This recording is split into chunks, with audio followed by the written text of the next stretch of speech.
Hello guys, once again it's Matt and today we have another video. Thank you all the members, all the patrons, make sure to subscribe and let's get into it. I don't want this video to be too long, but let's go, let's try to wrap it up while we fly a little bit and maybe be like around one match, the time frame of one match. But yeah, let's go. We're going to talk about 3 things that you do wrong in your 4th generation aircraft, okay?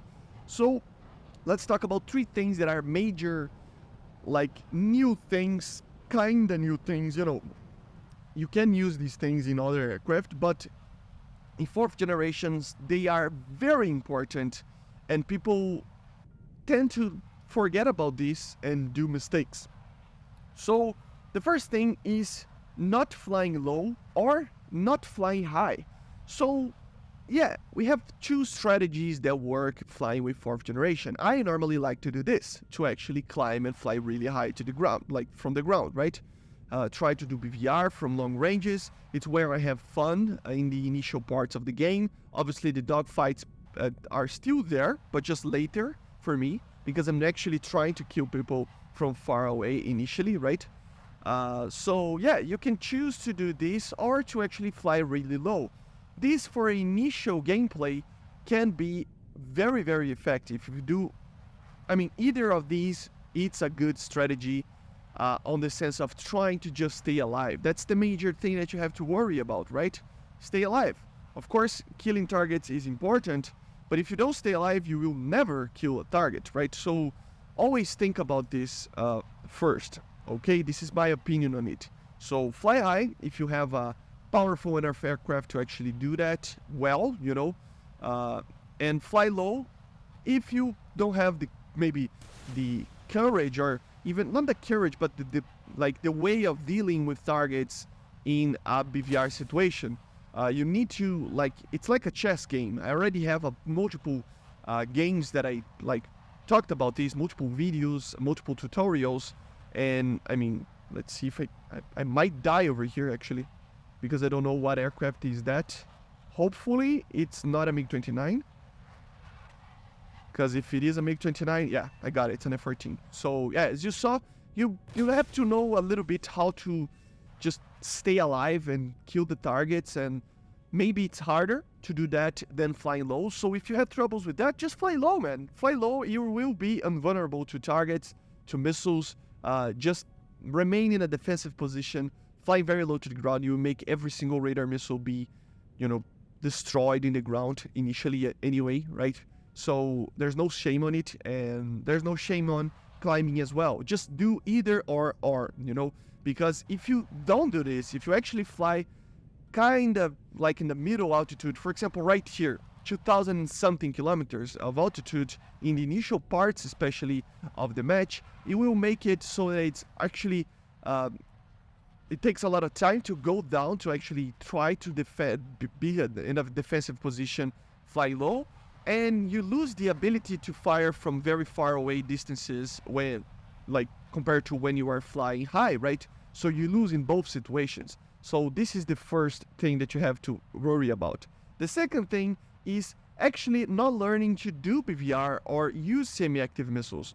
It might be like a small thing for you. It might not be like a big change that, for example here, I just completely missed that missile and it was completely my fault. So if you do this, if you don't know when to shoot, if you don't know how to shoot the missiles, you will basically lose your missiles or even lose your aircraft depending on the situation, because that's why one of the main reasons that I prefer to actually have a BVR missile, it's not even to kill somebody from far away, it's to actually have a defensive position, because you can actually put a target in a head-on on a defensive position. If he doesn't turn, he will die. So it's a very, very big thing on that regard, you know. Some people just forget about that, which is quite interesting to see. But yeah, it's very important in my opinion. And I think I'm going to die over here. There's so many targets.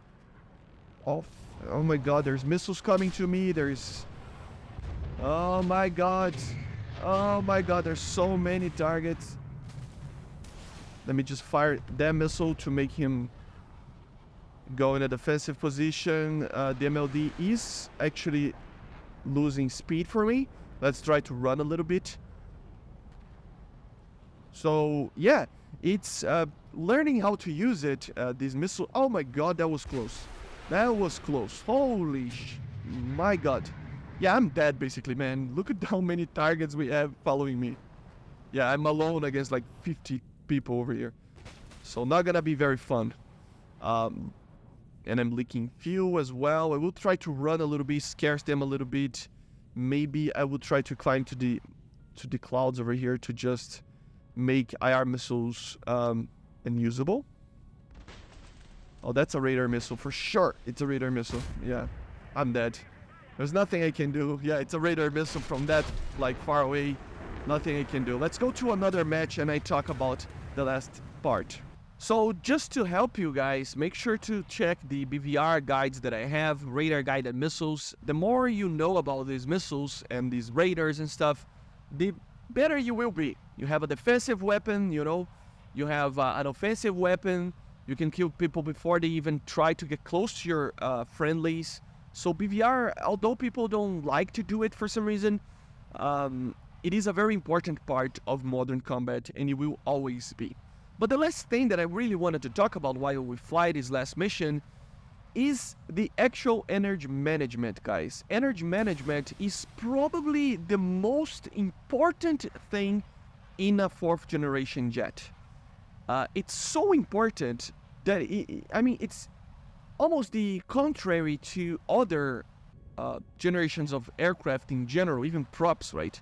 Because although, yes, props do tend to have an importance with, energy management, even 3rd generation jets, 2nd generation, every jet that you fly, you will need to just have an idea on how to actually properly use the energy of your aircraft, right?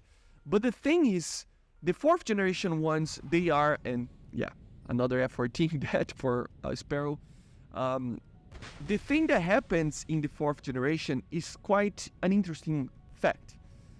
Aircraft got so good, so powerful, and so light at the same time that the thrust weight of these aircraft is becoming so immensely like larger than before that it basically makes these aircraft be too fast for their own good, normally in normal missions, in normal turning capabilities, which means that you need to control your speed.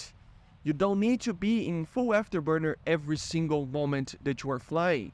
You need to take off your afterburners. This will help you immensely. You have no idea how many kills you will get if you actually learn how to properly utilize, and how the damn is, utilize the energy of your aircraft.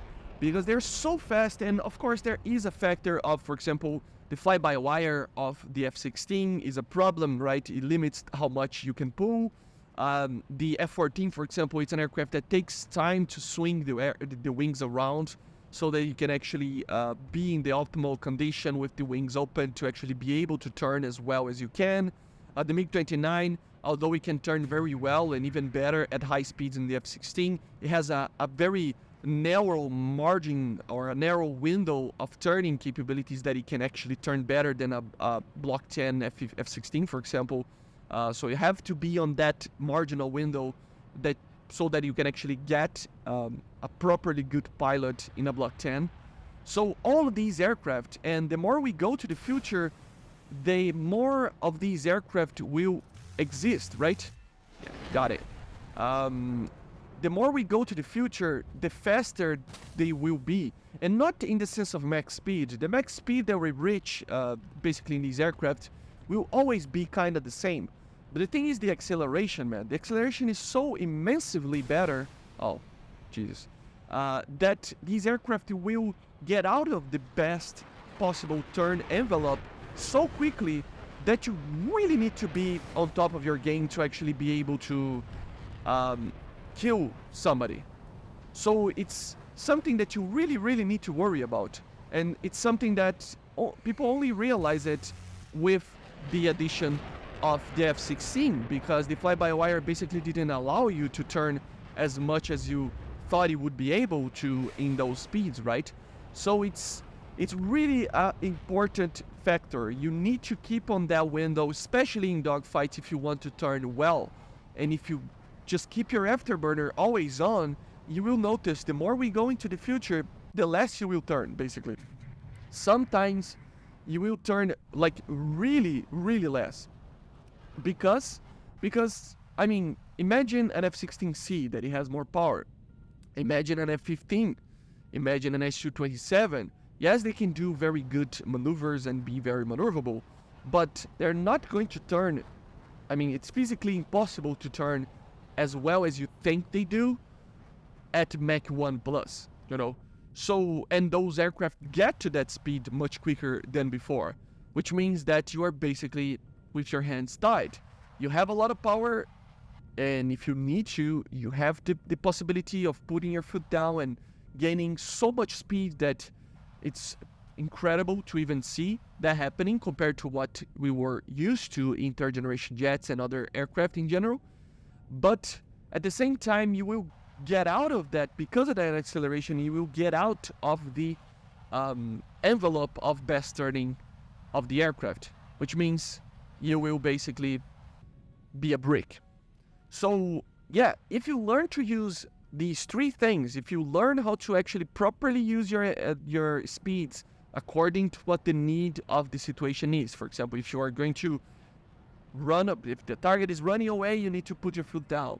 But if you are going to start turning and you know that, take off your afterburner, open your air brakes, you know, do this type of thing. If you know and learn how to use the missiles properly, know when to fire them, when not to fire them specifically, and how to evade BVR missiles and radar missiles in general, right? And also, just basically the ability or the idea of knowing how to fly low or how to fly high, depending on how long the match was and how far are you into the battlefield itself. All of these things, if you know how to use these three things, you will do well in fourth generation. And I know a lot of people have troubles with it. A lot of people think it's too easy. I don't think either of those. It's just these aircraft are quite different from what we had in mind or what were used to it. Hits, seriously, in earlier jets, basically, right? So get that, you know, into a good way into your flying abilities, and I think you will do well. Especially the more we go into the future, because the more we go into the future, the more these things will be a thing, right? Even in super maneuverability aircraft, even in like an F-22 or an Su-57, they will have their own perks and, you know, ways of dealing with dogfights and radars and missiles, but it will be more. So if you actually learn how to use these type of thing right now, in the future, you will be much safer. Not that we will see something like an F-22 in the game, but if we ever, you know, do, you will already be a very good pilot, learning how to do that. But anyway, basically this is it. Let's see if we can get any kills. We are losing a lot of fuel right now. We are almost empty. So let's see how the match ends basically. And let's wrap the video up. And yeah, this is it. The last guy is that.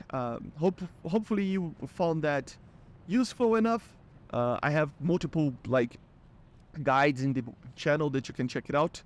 But basically this is it. Make sure to subscribe, and I see you guys on the next one. Bye guys. See ya.